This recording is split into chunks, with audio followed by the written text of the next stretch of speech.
सम्मानित मंच, उपस्थित सभी आदर के योग्य मेरे पत्रकार मित्रों,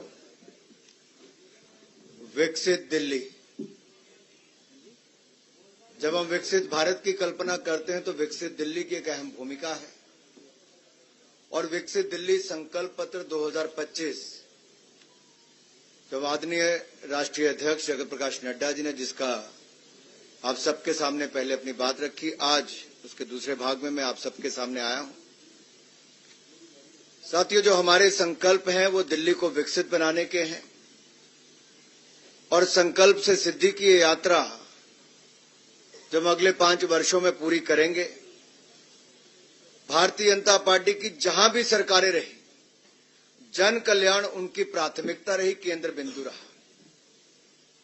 और हमने केंद्र सरकार में भी देखिए राज्यों के सहयोग से नागरिकों की समस्याओं का जहां समाधान किया, वहीं पर उनको सुविधाएं भी दी। सबसे बड़ी आपदा दिल्ली वाली आपदा तो है ही जो 11 साल से है, लेकिन देश ने आपदा देखी जब कोविड पैंडेमिक है। उस आपदा के समय भी नरेंद्र मोदी जी ने जिस तरह से नेतृत्व दिया, जन कल्याणकारी योजनाएं लेकर आए, 80 करोड़ लोगों को मुफ्त में अनाज दिया, मुफ्त में इंजेक्शन लगाया, कोविड की समस्या से बाहर निकाला, वो तो एक था ही। उसके अलावा भी जन कल्याणकारी बहुत सारी योजनाएं आई। मैं छोटा सा उदाहरण देता हूं, उत्तर प्रदेश और मध्य प्रदेश में जो 60 साल से कांग्रेस नहीं कर पाई, वो नरेंद्र मोदी जी की सरकार ने किया, भाजपा ने किया। केन बेतवा नदियों को जोड़ने के लिए और उस पर जल विद्युत परियोजना लगाने के लिए 44,605 करोड़ रुपए का प्रोजेक्ट मंजूर किया था। आज वो शानदार कार्यक्रम चल रहा है। हमने जल जीवन मिशन भी चलाया। पहाड़ों में 17,000 फीट हाइट पे भी नल से स्वच्छ जल आता है, लेकिन आपदा ने जल जीवन मिशन दिल्ली में लागू नहीं किया। पूछिए अरविंद केजरीवाल जी से क्यों नहीं किया, आतिशी जी से पूछिए क्यों नहीं किया। यहां नलकों से गंदा पानी आता है दिल्ली में। आयुष्मान भारत वो यहां पे लागू नहीं किया, जो 5 लाख रुपए का इलाज देश के 60 करोड़ लोगों को मिलता है, यहां लागू नहीं किया। राजनीतिक लाभ उठाने के लिए उन्होंने जन कल्याणकारी योजनाओं को आपदा ने लागू नहीं किया, आतिशी जी और अरविंद केजरीवाल जी ने लागू नहीं किया। हमारी सरकार बनेगी और हम दिल्ली में स्वास्थ्य हो, यातायात हो, बिजली हो, पानी हो, परिवहन हो, आदि से जुड़ी जितनी समस्याएं हैं उनका हल करेंगे। दिल्ली को बेहतर या दिल्ली वालों को बेहतर कल और बेहतर आज देने का प्रयास करेंगे। पड़ोसी राज्यों हो, एमसीडी हो, एनडीएमसी हो, केंद्र सरकार के सहयोग से प्रभावी जो हम यहां समाधान करेंगे, हम इनकी तरह बहाने नहीं लगाएंगे कि केंद्र ने नहीं किया। केंद्र में भी मोदी सरकार, दिल्ली में मोदी सरकार, यहां की भलाई करके दिखाएंगे। अब मैं आता हूं आपके पास। पिछले 10 वर्षों में भाजपा सरकार ने दलालों को खत्म कर दिया है, मिडलमैन को खत्म कर दिया और डीबीटी, डायरेक्ट बेनिफिट ट्रांसफर, इसके माध्यम से जन कल्याणकारी योजनाओं को लागू किया है। भ्रष्टाचार मिडलमैन को हमने समाप्त किया और भ्रष्टाचार के प्रति जीरो टॉलरेंस ये भाजपा की है, नरेंद्र मोदी सरकार की है। लेकिन दिल्ली में आपदा के कारण, कोविड महामारी के दौरान जहां ऑक्सीजन नहीं मिल पाती थी, अस्पतालों में बेड नहीं मिल पाते थे, उस समय सैकड़ों करोड़ रुपए इन्होंने माफ कर दिए शराब व्यापारियों के। 2026 करोड़ का घोटाला आपदा ने, आम आदमी पार्टी ने किया और कैग की रिपोर्ट जब आ गई तो उस रिपोर्ट को भी विधानसभा में नहीं लेकर गए। मेरा सीधा सवाल है आम आदमी पार्टी से, ऐसी क्या मजबूरी थी कि कैग रिपोर्ट को आप विधानसभा क्यों नहीं लेकर गए? अपने भाषण देने के लिए आप कभी 1 दिन 2 दिन के विधानसभा सत्र बुलाते थे, कैग रिपोर्ट को पेश क्यों नहीं किया गया? दिल्ली जल बोर्ड के 28,000 करोड़ के घोटाले पर क्यों नहीं आपने चर्चा करवाई? मोहल्ला क्लिनिक के आपके 65,000 फर्जी लैब टेस्ट हुए, आपने उस पर चर्चा क्यों नहीं करवाई? कोविड महामारी के दौरान आपने शीश महल घोटाला किया, अपने घर का निर्माण किया। इन घोटालों पर चर्चा क्यों नहीं हुई? भारतीय जनता पार्टी की सरकार बनेगी, हम आम आदमी पार्टी के कुशासन और भ्रष्टाचार के खिलाफ, चाहे डीटीसी की बात हो, मोहल्ला क्लिनिक की बात हो, शराब घोटाले की बात हो, जल बोर्ड से जुड़े घोटाले की बात हो, इन पर एसआईटी की जांच बिठाएंगे, भारतीय जनता पार्टी बिठाएगी। और जीरो टॉलरेंस हम भ्रष्टाचार के प्रति रखेंगे। दिल्ली वालों से हमारा वायदा है, दिल्ली की जनता से हमारा वायदा है, और ये हमारा ट्रैक रिकॉर्ड बोलता है। 2014 से लेकर 2025 तक नरेंद्र मोदी जी की सरकार दिल्ली में है, यानी कि देश में है। 1 रुपए के भ्रष्टाचार का कोई आरोप नहीं लगा पाया। 2001 से लेकर 2014 तक मोदी जी मुख्यमंत्री थे, कोई 1 रुपए के घोटाले का आरोप नहीं लगा पाया।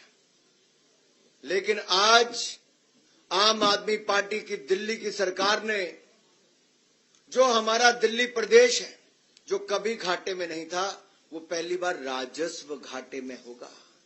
रेवेन्यू डेफिसिट में हमारी दिल्ली, ये केजरीवाल जी और अतिशी जी और आम आदमी पार्टी के कारण हो पाया। साथियों, अगली बात मैं करना चाहूंगा, शिक्षा को लेकर न्यू एजुकेशन पॉलिसी 34 वर्षों के बाद लाई तो भारतीय जनता पार्टी नरेंद्र मोदी जी लेकर आए। और केवल शिक्षा नीति ही नहीं, न्यू एजुकेशन पॉलिसी नहीं, हमने यहां पर, मैं आप देखिए 2014 से पहले क्या था, मात्र 16 आईआईटी थे देश में, आज बढ़कर 23 हो गए। 13 आईएम थे, आज बढ़कर 20 हो गए। 9 ट्रिपल आईटी थे, आज बढ़कर 25 हो गए। 8 एम्स से बढ़कर 24 हो गए। 308 मेडिकल कॉलेज थे, आज 706 हो गए। हर जिले में मेडिकल कॉलेज का सपना हमारी सरकार पूरा कर रही है। 157 नर्सिंग कॉलेज अभी हाल ही में हमने मंजूर किए। और यही नहीं, आईटीआई 11,847 से बढ़कर 1.5 गुना ज्यादा 14,955 हो गए। यूनिवर्सिटीज मात्र 723 थी, आज वो 1147 पार कर गई। मेडिकल कॉलेज तो मैंने आपके सामने रख ही दिया।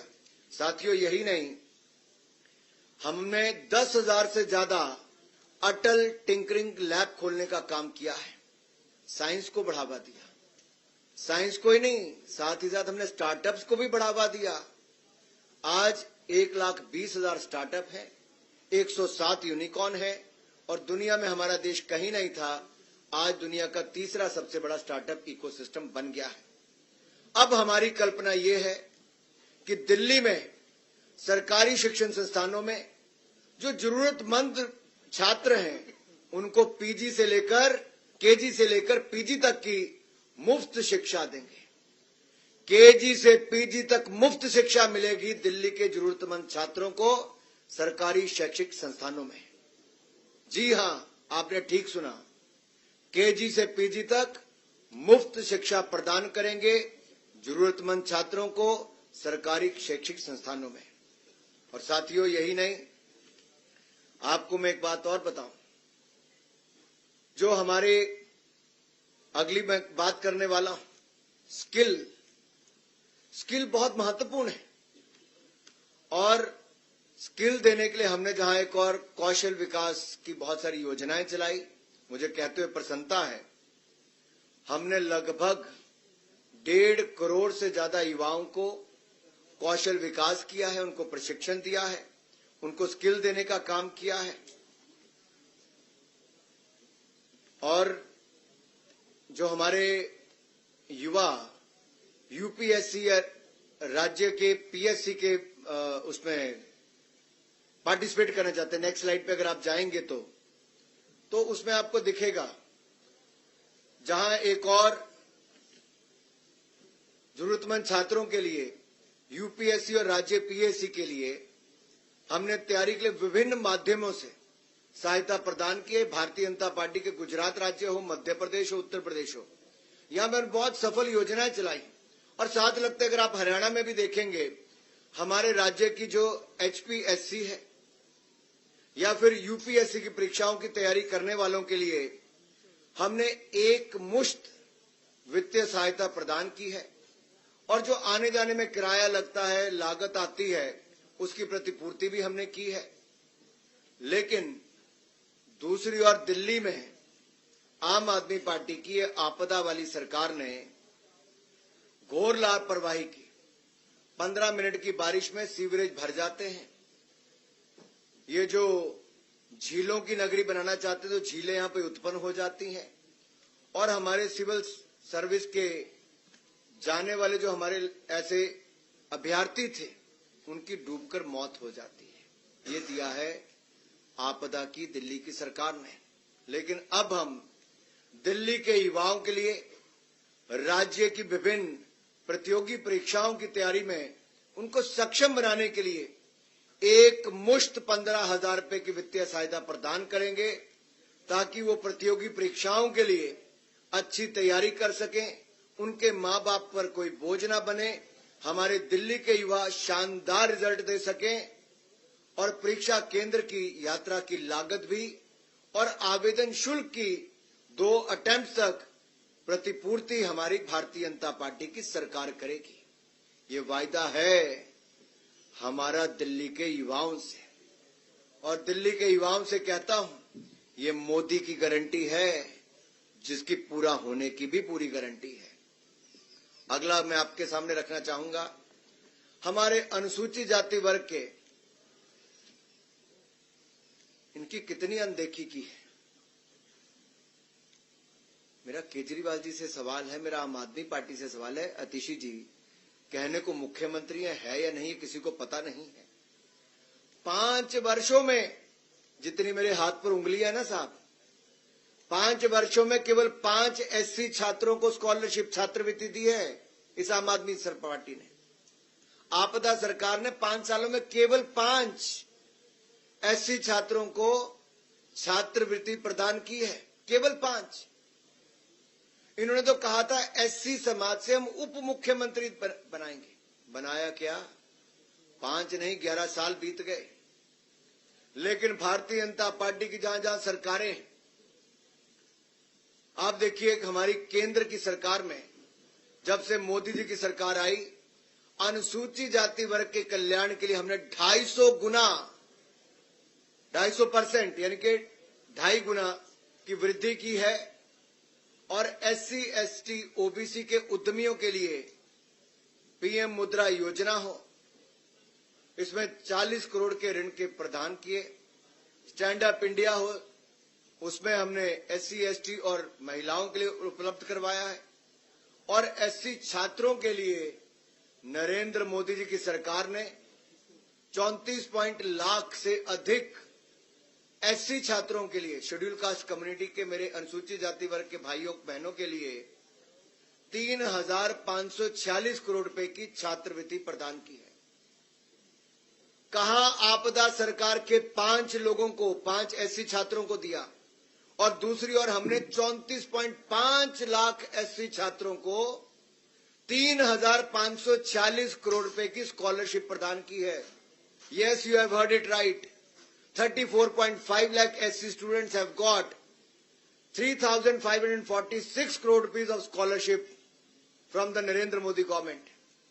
And the Gujarat government provides to the SC students who are getting training in the ITI colleges 400 rupees per month as a stipend. और मैं आज जो कहने वाला हूं अपने दिल्ली के सभी वरिष्ठ नेताओं के साथ, अध्यक्ष जी के साथ, रामवीर जी के साथ और बाकी नेताओं के साथ, कि हम दिल्ली में तकनीकी और व्यावसायिक पाठ्यक्रमों के जो हमारे छात्र छात्राएं हैं उनके लिए स्टाइपेंड योजना कर शुरू करेंगे। किसके नाम पे? डॉक्टर भीमराव अंबेडकर स्टाइपेंड योजना होगी, जिसके अंतर्गत हम आईटीआई और स्किल सेंटर पॉलिटेक्निक आदि में पढ़ रहे हमारे अनुसूचित जाति के विद्यार्थियों को 1,000 रुपया प्रति माह स्टाइपेंड देंगे। जी हां, 1,000 रुपया प्रति माह स्टाइपेंड शेड्यूल कास्ट कम्युनिटी के अपने भाई और बहनों के लिए जो आईटीआई स्किल सेंटर पॉलिटेक्निक में पढ़ रहे हैं, उनको दिल्ली में हम देंगे हमारी सरकार बनने के बाद। जो आपदा सपनों में नहीं सो सकती, एक कल्याण बोर्ड की स्थापना की है, जिसके तहत ड्राइवरों को पेंशन, उनके उपचार यानी कि चिकित्सा उपचार के लिए वित्तीय सहायता प्रदान की जाती है, उनके बच्चों को छात्रवृत्ति दी जाती है।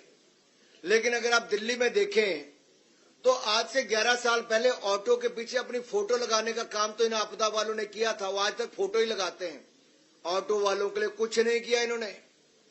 कल्याण बोर्ड की स्थापना नहीं की आपदा वालों ने, और आपदा वालों ने ऑटो टैक्सी ड्राइवरों के लिए 2025 से अब तक कोई कल्याणकारी योजना नहीं लॉन्च की।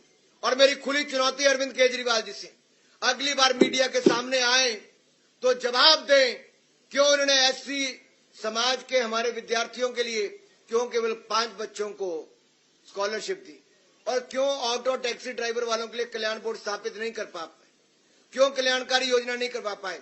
अगर अरविंद केजरीवाल जी को चेहरा दिखाने का इतना शौक है तो जवाब दे, मुंह खोलें, इन सवालों का जवाब दें। कल्याणकारी योजना क्यों नहीं शुरू की ऑटो टैक्सी वालों की? आज हम मोदी जी की गारंटी यहां देकर जा रहे हैं आप सबके सामने। ऑटो और टैक्सी ड्राइवरों के लिए हम auto taxi driver welfare board बनाएंगे, कल्याणकारी बोर्ड बनाएंगे, और इसका गठन करने के बाद हम 10 लाख रुपए तक का जीवन बीमा और 5 लाख रुपए तक का दुर्घटना बीमा हम अपने टैक्सी ड्राइवर और ऑटो वाले भाइयों को देंगे, उनके बच्चों को प्रदान होगा। कहीं ईश्वर ना करे कोई ऐसी घटना घट जाए कि किसी की जान चली जाए, तो उनके परिवार वालों को 10 लाख रुपए तक का जीवन बीमा मिल जाएगा, 5 लाख रुपए तक का दुर्घटना बीमा मिलेगा।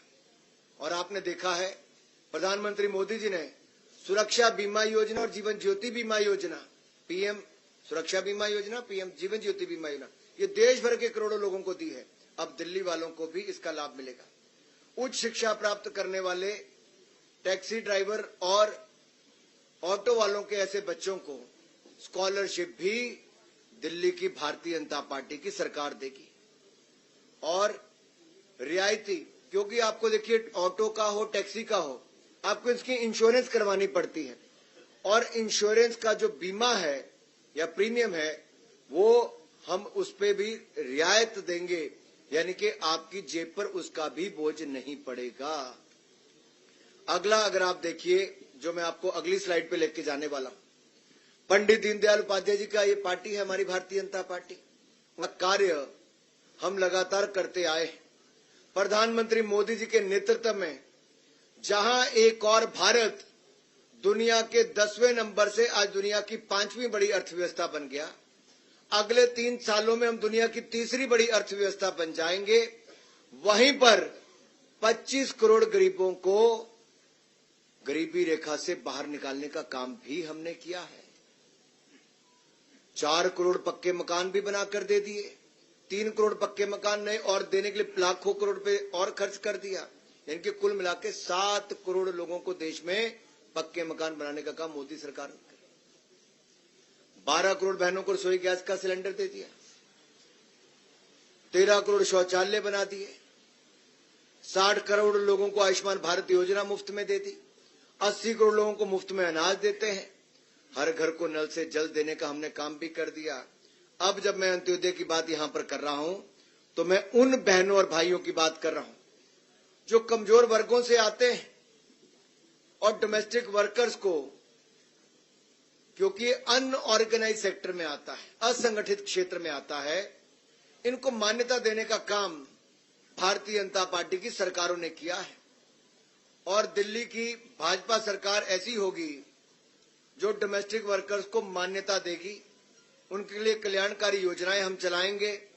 और डोमेस्टिक वर्कर्स वेलफेयर बोर्ड, यानी कि हमारे जो घरों में काम करने वाली, आप किसी को बाई कहते हैं, किसी को भाई कहते हैं, ऐसे काम करने वाले मेरे भाई बहन जो घरों में काम करते हैं, जैसे असंगठित क्षेत्र में काम करते हैं, जो सफाई करने वाले, रोटी बनाने वाले, कोई और काम करने वाले हों, उन सब के लिए वेलफेयर बोर्ड का गठन करेंगे।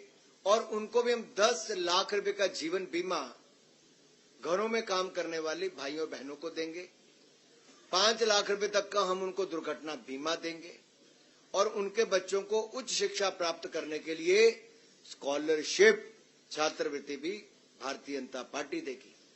मातृत्व लाभ के लिए, जहां आपने सुना ही होगा, हमने पहले भी दुनिया का कोई देश ऐसा नहीं, मोदी सरकार ने तो 12 हफ्तों से बढ़ाकर 26 हफ्ते कर ही दिए थे। यहाँ 6 महीने की पेड मैटरनिटी लीव, 6 महीने की पेड मैटरनिटी लीव, ये भी हमारी पार्टी यहाँ पर करने देने वाली। लेकिन मेरा सवाल भाई एक और है इन आपदा वालों से, क्या आपदा सरकार ने डोमेस्टिक वर्कर्स को मान्यता देने और उन्हें सामाजिक लाभ प्रदान करने में कोई काम किया? कुछ नहीं किया, विफल हो रही। अगला बात एक आपसे और करने वाला हूं।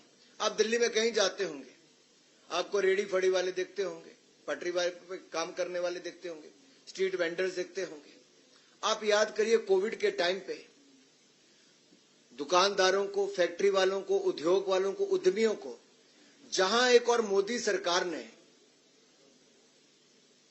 4 लाख करोड़ रुपया खर्च करके हमने पैसा दिया था, 20% एडिशनल वर्किंग कैपिटल दी थी, उनके उद्योग बंद नहीं होने दिए, उनको 6 महीने का मॉरिटोरियम पीरियड दिया। वहीं पे रेडी फड़ी लगाने वालों को भी, स्ट्रीट वेंडर्स को भी हमने एक नई योजना लेकर आए थे, प्रधानमंत्री स्वनिधि योजना।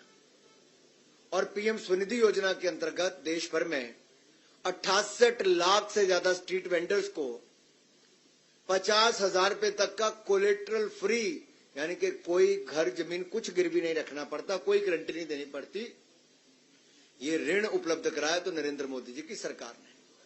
और दिल्ली में लगभग 1,90,000 स्ट्रीट वेंडर्स को इसका लाभ मिला। 10,000 मिला, किसी को 20,000 मिला, कोई 50,000 रुपए तक पहुंच गया। और अब जब हमारी सरकार बनेगी तो पीएम स्वनिधि योजना के लाभार्थियों की संख्या 1,90,000 नहीं, सुन लो मेरे रेडी वाले, पटरी वाले, फड़ी वाले भाई और बहनों, स्ट्रीट वेंडर्स, अब आप 1,90,000 स्ट्रीट वेंडर्स को नहीं, अब लगभग दुगनी, यानी कि लगभग 4 लाख स्ट्रीट वेंडर्स को ये लाभ मिल जाएगा। लेकिन आपदा के राज पर तो स्ट्रीट वेंडर्स पर हमले होते हैं। केजरीवाल जी की जो गुर्गा गैंग है, या आप कुछ कह लीजिए, उनकी कौन सी टीम चलती है इनकी, क्या कहा था आपने? Sleeper cell. इनके कई स्लीपर सेल हैं भाई। एक स्लीपर सेल इनका स्ट्रीट वेंडर्स को वो हमले भी करवाते हैं, ऐसा भी करते हैं, उग्राही करते हैं, वहां पे स्ट्रीट वेंडर्स को बेदखल करते हैं। वो कहते हैं कि आप तो दिल्ली वाले हो नहीं, जहां से आए हो पूर्वांचल के, भाग जाओ यहां से। और आपको याद होगा 2021 में ये स्ट्रीट वेंडर्स ने मुख्यमंत्री आवास के बाहर एक बहुत बड़ा धरना प्रदर्शन भी किया था नहीं किया था? अब आपको धरना प्रदर्शन करने की जरूरत नहीं मेरे रेडी पटरी फड़ी लगाने वाले भाई और बहनों। अब तो आपको सुविधा देने के लिए भारतीय जनता पार्टी की सरकार आने वाली है। नरेंद्र मोदी जी की गारंटी हम लागू करके दिखाएंगे, लाभार्थियों की संख्या को दुगनी करके दिखाएंगे। साथियों, हमने जहां एक और रीस्किल अपस्किल, जो मैंने आपको पहले कहा, ये बहुत आवश्यक, इसलिए आज दुनिया बड़ी तेजी के साथ बदल रही है। हमने 1.4 करोड़ लोगों को स्किल किया है। दुनिया की सबसे बड़ी स्किल्ड मैन पावर हम भारत में बनाना चाहते हैं। We want to make India the world's largest skilled manpower, and for that we already have a skill ministry in place, and we have done, if you look at 54.27 lakh reskilling and upskilling programmes have taken place. इतने ज्यादा युवाओं को हमने वहां पे किया है। दिल्ली में भी हम उनको और रीस्किल अपस्किल भी करेंगे और स्किलिंग का प्रोग्राम भी हम आगे बढ़ाएंगे। मैं आपका आभारी हूं, आपने सवाल पूछा भाई। प्रधानमंत्री मोदी जी ने देश में जहां जहां झुग्गियां थी, जिसके बाद कच्चे मकान भी नहीं थे, उनको भी 4 करोड़ पक्के मकान बनाकर दे दिए। 4 करोड़ पक्के मकान और 3 करोड़ पक्के मकान और मंजूर कर दिए प्रधानमंत्री नरेंद्र मोदी जी ने। और दिल्ली के झुग्गी वाले मेरे भाई और बहनों से मेरा हाथ जोड़कर निवेदन है, और मैं आपको कहना चाहता हूं, जहां झुग्गी वहां मकान। ये नरेंद्र मोदी जी की गारंटी है। झुग्गी वालों को पक्का मकान बनाकर देंगे। हम केजरीवाल जी की तरह नहीं है कि मकान खाली पड़े रहे और वहां पर धूल ही धूल है। हमारे अध्यक्ष जी तो जाकर भी आए। अभी क्या किया इन्होंने? आज सफाई कर्मचारी की बात है, बाकी कुछ नहीं किया। 50,000 से ज्यादा है। हम आएंगे, हम पक्के घरों की चाबियां, अपना मकान का सपना पूरा करने का काम ये झुग्गी वालों के लिए करके दिखाएंगे। चाबी देने का काम, पहला काम भी नरेंद्र मोदी जी के हाथ से करके दिखाएंगे। फर्क एक है, आम आदमी पार्टी की घोषणा होती है, होता नहीं। भाजपा जो कहती है वो करके दिखाती है, संकल्प से सिद्धि तक लेकर जाती है, गारंटी पूरा करके दिखाती है। और मैं आपको एक बात यहां पे कहूं, मैंने जो सबसे पहला कहा डीबीटी, अगर आप यूपीए की सरकार का समय देखेंगे तो उनके समय लीकेज होती थी। ऐसी बेटियां जो पैदा नहीं हुई उनको शिक्षा के पैसे भी मिल गए, उनके शगुन के पैसे भी मिल गए, उनकी मृत्यु पे भी उनके घर वालों को या उनके घर वाले को मरे तो विधवा के पैसे भी मिल गए। ऐसा फर्जी आंकड़े कांग्रेस की सरकार के समय और आम आदमी पार्टी के समय चलते हैं। लेकिन भाजपा ने, हमने आधार कार्ड भी खुला दिया, बैंक खाते भी खुलाए और डायरेक्ट बेनिफिट ट्रांसफर भी, डीबीटी भी करके दिखाया। हमने जो कहा वो करके दिखाया। ट्रैक रिकॉर्ड, ये भाजपा का ट्रैक रिकॉर्ड कहता है कि मोदी जो कहते हैं वो करके दिखाते हैं। मैं आपका आभारी हूं कि आपने सवाल पूछा। कुछ लोग चुनावी हिंदू होते हैं, एक्सीडेंटल हिंदू होने का काम भी करते हैं, और शायद उनको ये भी नहीं पता कि सोने का हिरण बनके रावण नहीं राक्षस मारीच आए थे। और शायद ये वही लोग हैं आपदा वाले जिन्होंने दिल्ली के स्कूलों की हालत खड़ी कर दी है कि क्लास 9वीं की कक्षा के 1 लाख से अधिक छात्र फेल हो गए। 1 लाख से अधिक छात्र केवल 9वीं कक्षा के फेल हो गए। 2021-22 में ये 28,531 छात्र फेल हुए थे, जो आंकड़ा बढ़कर 1 लाख फेल हो गए पिछले साल। अगर गलती से आम आदमी पार्टी की सरकार बनी तो आप सोचिए आंकड़ा कितना बढ़ जाएगा। जो कहते थे कि 500 नए स्कूल खोलेंगे, मैं आपके सामने पूछता हूं, अरविंद केजरीवाल जनता के सामने आकर बताएं कहां खोले 500 नए स्कूल। जो कहते थे 20 नए कॉलेज खोलेंगे, क्या एक भी नया कॉलेज खुला है? इनकी अपनी भी शिक्षा और ज्ञान अधूरा है और दिल्ली के बच्चों को भी ना पाठशाला दी, मधुशाला दी, ना कॉलेज दिया, न सही ज्ञान दिया और फेल होने पे मजबूर किया। और कक्षाओं के निर्माण में भी 1300 करोड़ रुपए का घोटाला, 1300 करोड़ रुपए का घोटाला। ये दिल्ली विजिलेंस डायरेक्टरेट की रिपोर्ट के आधार पर मैं कह रहा हूं, 1300 करोड़ रुपए का घोटाला ये आपदा ने किया है, आम आदमी पार्टी की सरकार। देखिए, जहां तक ऑटो ड्राइवर और टैक्सी ड्राइवर्स की बात है, हमने पहले कहा ऑटो ड्राइवर और टैक्सी वालों की चिंता मुक्त कर देंगे, सुविधाओं से युक्त कर देंगे और auto taxi driver welfare board बना कर देंगे। 10 लाख का जीवन बीमा, 5 लाख का दुर्घटना बीमा, बच्चों के लिए उच्च शिक्षा के लिए छात्रवृत्ति देंगे और जो उनको इंश्योरेंस अपनी टैक्सी ऑटो की करानी पड़ती उसमें भी रियायत देंगे। यही नहीं, अगर उनकी कोई और समस्या भी होगी तो उनका समाधान भी भारतीय जनता पार्टी करेगी। मैं एक सीधा सवाल पूछता हूं, वो किस पार्टी का विधायक है जिसके हस्ताक्षर हो, जिसका लेटर हेड हो और बांग्लादेशी घुसपैठी और रोहिंग्यों को दिल्ली में बसने की पूरे कागज तैयार किए गए हों? ये कोई और नहीं, ये अरविंद केजरीवाल जी, अतिशी जी, आम आदमी पार्टी के नेताओं के इशारे पर, उनके नेताओं के लेटर हेड पर ये जाली सर्टिफिकेट बन रहे हैं, आधार कार्ड से लेकर वोटर कार्ड बन रहे हैं, मुफ्त के राशन खाने से लेकर दिल्ली वालों की नौकरियां खाने का काम रोहिंग्या मुसलमान और बांग्लादेशी घुसपैठिए ये आम आदमी पार्टी के इशारों पर हो रहा है, उनके लेटर हेड पे हो रहा है, उनके विधायकों के माध्यम से हो रहा है, उनके नेताओं के माध्यम से हो रहा है। दिल्ली की जनता से माफी मांगनी होगी कि रोहिंग्या मुसलमानों को, घुसपैठियों को शरण क्यों दी जा रही है। सिख समुदाय का जो गौरवशाली इतिहास है, एक और उसका उदाहरण दिखता है जब प्रधानमंत्री नरेंद्र मोदी जी साहबजादों की शहादत पर वीर बाल दिवस पूरे देश भर में मनाते हैं। अफगानिस्तान में जब संकट आता है, तालिबान का राज आता है, तो कई बार विशेष जहाज भेजकर गुरु ग्रंथ साहब हों, सिख परिवार हों, उनसे जुड़ी हुए लोग हैं, सबको सुरक्षित यहां पर लेकर आते हैं। और सरदार हरदीप सिंह पुरी जी, भारत सरकार के मंत्री और भाजपा के नेता, सब उनको रिसीव करके लाते हैं। नेहरू जी ने तो हमारे बड़े गुरुद्वारे पाकिस्तान में छोड़ दिए, लेकिन नरेंद्र मोदी जी की सरकार आई तो हमने करतारपुर कॉरिडोर बना कर दिया। और यही नहीं, हमने हेमकुंड साहब तक रोपवे बना कर दिया। लेकिन जो कांग्रेस, जिसने 1984 के सिख दंगे करवाए थे, जिनके बड़े बड़े नेताओं के कत्लेआम में हाथ पाया गया, एसआईटी की जांच भी अगर सिख दंगों पर, 1984 के दंगों पर कराई तो नरेंद्र मोदी की सरकार ने कराई। और यही नहीं, हमने गुरुओं के 550वां प्रकाशोत्सव गुरु नानक देव जी का, 400वां गुरु तेग बहादुर जी का पूरे धूमधाम से देश और दुनिया में नरेंद्र मोदी की सरकार ने मनाया।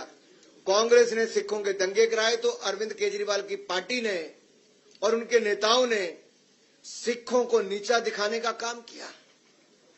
इतने गंदे शब्द सिख समुदाय पर बोले गए।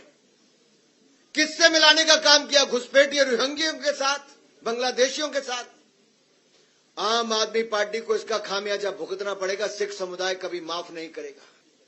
मैं इतना ही कहूंगा, कम से कम कांग्रेस और आम आदमी पार्टी की तरह टुकड़े टुकड़े गैंग जो देश का नामो निशान मिटाना चाहते हैं, उसके साथ तो भाजपा नहीं है। हम तो उनके खिलाफ है, टुकड़े टुकड़े गैंग के। और अगर इलेक्शन कमीशन के मॉडल कोड ऑफ कंडक्ट के अनुसार आप जो नियम के अनुसार जो घोषणा, जो संकल्प पत्र, जो मैनिफेस्टो जब ला सकते हैं, हम तो नियमों के अंतर्गत चलने वाले, तो नियमों की धज्जियां उड़ाने वाले साहब। और हम तो जो कहते हो करके दिखाते हैं, ये तो झूठे वायदे करके जाते हैं। मेरा सवाल ये है, कौन है दूल्हा उनका? अरविंद केजरीवाल जी जब मुख्यमंत्री थे तब इनके 15 विधायक जेल गए, इनके 8 मंत्री जेल गए, इनका उप मुख्यमंत्री जेल गया, इनका मुख्यमंत्री जेल गया, इनका सांसद जेल गया। और जेल से सरकार चलाकर जब काम कर रहे थे तो सुप्रीम कोर्ट ने कहा, कोर्ट ने कहा, क्या कहा कि अरविंद केजरीवाल जी, ना आप मुख्यमंत्री कार्यालय जा सकते हो, ना आप कोई फाइल साइन कर सकते हो, ना निर्णय ले सकते हो, ना शराब से जुड़ी कोई फाइलों को देख सकते हो। अगर आप कुछ कर ही नहीं सकते तो क्या जेल से चलने वाली सरकार तो दिल्ली वालों को नहीं चाहिए? क्या ये कट्टर बेईमानों की पार्टी में एक भी ईमानदार नहीं बचा जिसका चेहरा ईमानदारी वाला हो? दिल्ली के शहंशाह कहने वाले, दिल्ली के महाठग, उनके पास एक भी ऐसा ईमानदार व्यक्ति नहीं है क्या? सवाल ये खड़ा होता है। उनके पास नहीं है। भारतीय जनता पार्टी ने अगर गुजरात में सरकार बनाई, मध्य प्रदेश में बनाई, राजस्थान में बनाई, त्रिपुरा में बनाई, हरियाणा में बनाई, उड़ीसा में बनाई, हर जगह भारतीय जनता पार्टी के कार्यकर्ता ही वहां का मुख्यमंत्री बना और साफ ईमानदार छवि का व्यक्ति मुख्यमंत्री बना।